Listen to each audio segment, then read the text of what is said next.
Welcome to Democracy Now!, democracynow.org, The War and Peace Report. I'm Amy Goodman. The U.S. Special Envoy to Haiti has resigned in protest over the Biden administration's policies. In a letter, the longtime diplomat Daniel Foote wrote, quote, "I will not be associated with the United States' inhumane, counterproductive decision to deport thousands of Haitian refugees." Foote also criticized the Biden administration for meddling in Haiti's political affairs, including its support for Ariel Henry as Haiti's prime minister following the assassination of Haitian President Jovenel Moïse in July. Foote wrote, quote, "The cycle of international political interventions in Haiti has consistently produced catastrophic results." Foote's resignation came just days after U.S. Border Patrol agents on horseback were filmed chasing, grabbing, and whipping Haitian asylum seekers who'd gathered in a makeshift camp in Del Rio, Texas. On Thursday, the Department of Homeland Security banned the use of horses in the area, but deportations continued despite growing criticism from human rights advocates.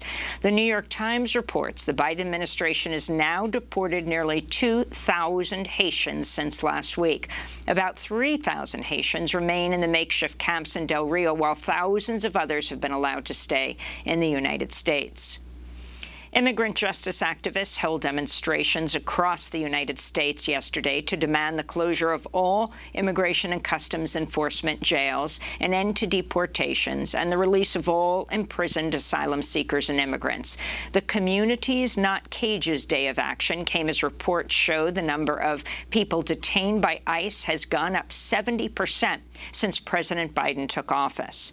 In Atlanta, activists rallied in front of the Stewart County Detention Center. This is LGBTQ+ activist Leon Sanchez of the group Community Estrella, who was held in 3 different immigration jails, including Irwin County Detention Center, which was forced to shut down due to whistleblower complaints of medical abuses like forced hysterectomies.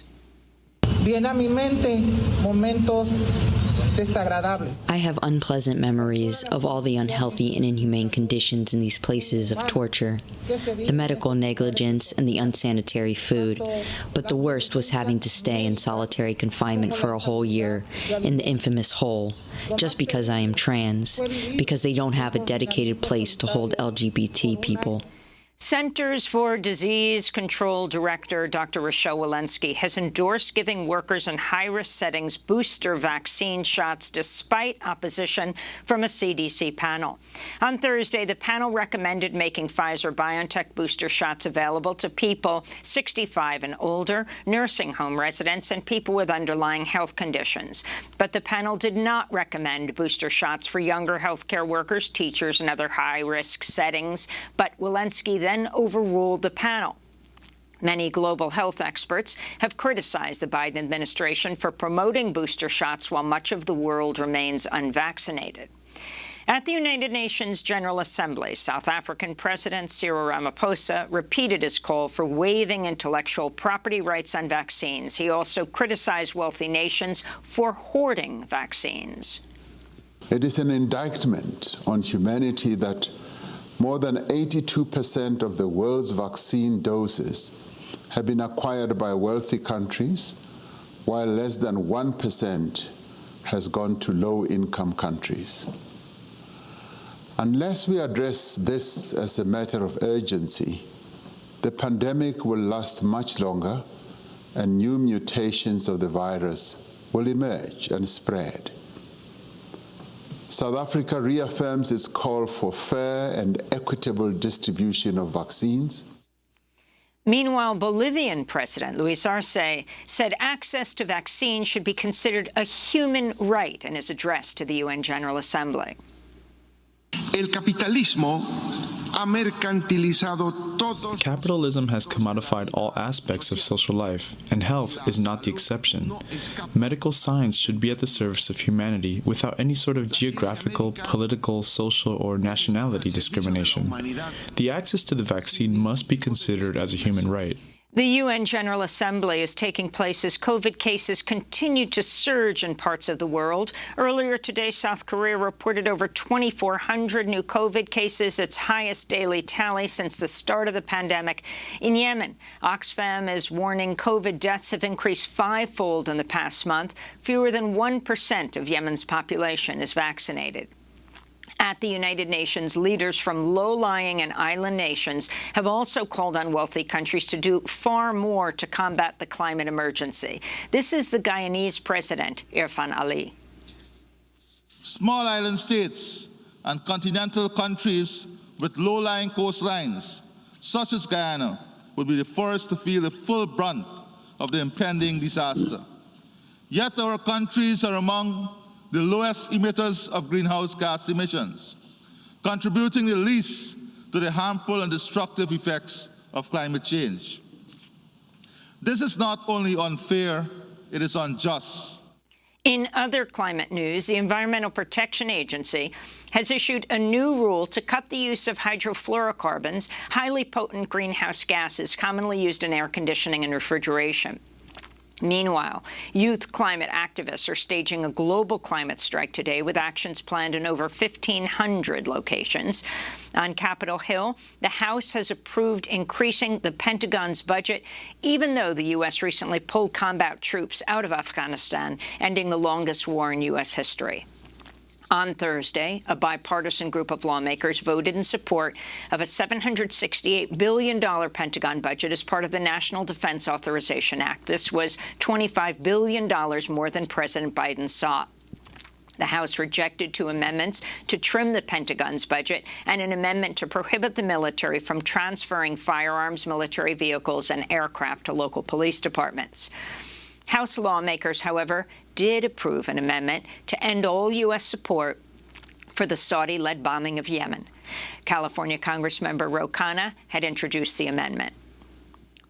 Our amendment would end all U.S. logistical support and transfer of spare parts for Saudi warplanes that are bombing Yemen, that are bombing schools, that are killing children, that are bombing civilians in the largest humanitarian crisis around the world. House lawmakers have also voted to approve $1 billion in new military funds for Israel, despite accusations from human rights groups that Israel committed war crimes during its recent assault on Gaza.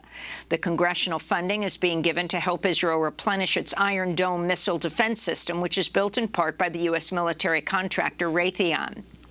8 Democrats voted against the measure, including Michigan's Rashida Tlaib, the first Palestinian-American congresswoman. I rise in opposition to this supplemental. I will not support an effort to enable and support war crimes, human rights abuses, and violence. We cannot be talking only about Israelis' need for safety at a time when Palestinians are living under a violent apartheid system and are dying from what Human Rights Watch has said are war crimes.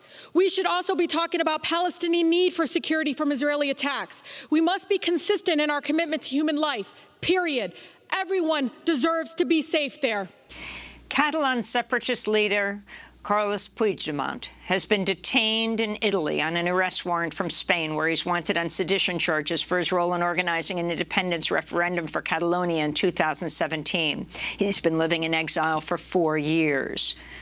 Back in the United States, abortion providers in Texas have asked the Supreme Court to urgently review Texas's new near-total ban on abortions. In their petition, Whole Woman's Health and other groups write, quote, "Texans are in crisis," unquote. The new law bars abortions around 6 weeks into a pregnancy with no exception for rape or incest, and allows anyone to sue patients, medical workers, or even a patient's family or friends who aid and abet an abortion, like driving a person to a health clinic. In related news, Republicans in Florida have introduced a similar bill to ban most abortions around 6 weeks. The House Select Committee investigating the January 6th insurrection has subpoenaed 4 close aides and allies to former President Trump. Former White House Chief of Staff Mark Meadows and his deputy Dan Scavino, as well as former advisor Steve Bannon and Kash Patel, who at the time was Chief of Staff to the acting Secretary of Defense. Meanwhile, the results from a controversial recount of the presidential vote in Maricopa County, Arizona, has finally ended, and the results are not what Trump supporters were hoping for.